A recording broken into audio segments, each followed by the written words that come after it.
நான் வந்து மஸ்கேலியா என்னாச்சுன்னு சொன்னால் நாங்கள் பணியாருந்து வந்துக்கிட்டு இருந்தோம். வந்தவங்க ஒரே தடவையில் வீல் நெருப்பு பிடிச்சி அதுக்கு கூட நாங்கள் ஒரு உதவி செய்கிறதுக்கு தான் நாங்கள் வந்து வீல் அமைச்சு செஞ்சு கொடுக்குறோம். நாங்கள் வட்டவலையிலேருந்து நாங்கள் வட்டவலையிலேருந்து மேலே அட்டன் இவர் எங்கே அவர் எங்கே இருக்கும் வந்து அட்டன் பண்ணுறது தான் பணியாக வந்துருக்கு.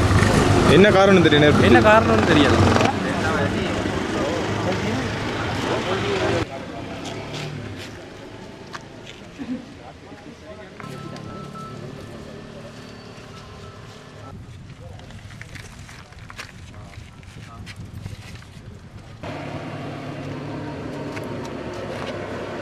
Keren,